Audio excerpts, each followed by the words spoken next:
Por que as pessoas precisam do tempo e da distância para se arrepender? Olha, eu diria para você que eu não acho que é só para se arrepender, não. Eu acho que a gente precisa de tempo e de distância para ter uma percepção um pouco mais detida e um pouco mais cuidadosa das coisas. E aí a gente, dentro desse assunto, a gente pode refletir, por exemplo, sabe quando tem essas pessoas que acham que você pega um aluno de 15, 16 anos e acha lindo que ele critique o mundo? Fala a verdade. Quando você tem 15, 16 anos, se você for uma pessoa interessada, você de fato vai conseguir amealhar algum pequeno repertório. E eu não duvido, se você for inteligente, tiver acesso. Mas a tal da experiência de vida, que é aquilo que você aprende só quando você fracassa, aquilo que você aprende quando você tem sucesso, descobre que você é um boçal porque você tem sucesso, que é aquilo que você aprende quando você ganha dinheiro e descobre que de repente muita gente está interessada porque você tem dinheiro, certo? Ou ao contrário, que você descobre que no fundo você não tem ninguém perto de você porque você perdeu o dinheiro. Esse tipo de experiência, né? Ou que você descobre, por exemplo, que é mais fácil você querer salvar o mundo do que arrumar o seu quarto, porque arrumar o seu quarto é muito mais difícil do que salvar a África, porque na verdade você não tem nada a ver com a África. Esse tipo de experiência que está contida no cotidiano, no concreto, naquilo que mostra para você seus limites e suas ambivalências, isso aparece de forma mais clara quando você tem a possibilidade de olhar isso de um modo mais amadurecido, né?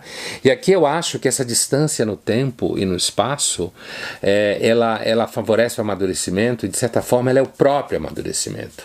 Por isso que quando você olha uma coisa na distância do tempo, isso significa que pelo menos algum tempo passou e que, portanto, você não está naquele mesmo lugar no tempo que você estava quando você pensou ou fez aquilo, né? Por isso que a ideia de crítica na origem grega está muito associada a uma coisa de longe, porque também quando você se afasta no espaço, você é capaz de ter uma percepção daquilo num contexto maior, você enxerga mais o lugar em que aquilo está, você tem uma visão mais ampla, né? Você tem uma visão, um espaço mais amplo e percebe exatamente onde está aquela árvore, onde está aquela casa ou aquilo que você realizou.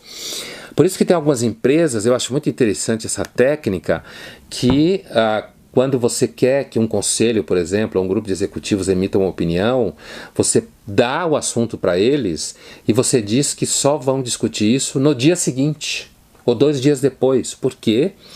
Porque, inclusive, se a pessoa falar uma cagada, uma besteira, depois que ela falou, ela vai ficar orgulhosa e não vai querer voltar atrás. Então, se ela não tiver falado logo no primeiro momento e ela tiver dormido, como se fala em inglês, em cima do assunto, no dia seguinte ela pode pensar aquilo melhor. É por isso que você não deve tomar decisões assim no calor daquilo que está acontecendo. É claro que algumas decisões acontecem isso, mas quando você olha de um modo um pouco mais distante, você resfriou um pouco mais o sangue, você é capaz inclusive de se ver no cenário. Eu acho que antes de tudo, ver uma coisa no tempo, né, distanciado no tempo, ou você vê uma coisa distanciada no espaço, não é só você ver o outro e os outros e a situação à distância. É melhor porque ajuda você inclusive a se ver dentro do cenário. E quando você se vê dentro do cenário, você tem uma percepção melhor de como as coisas são.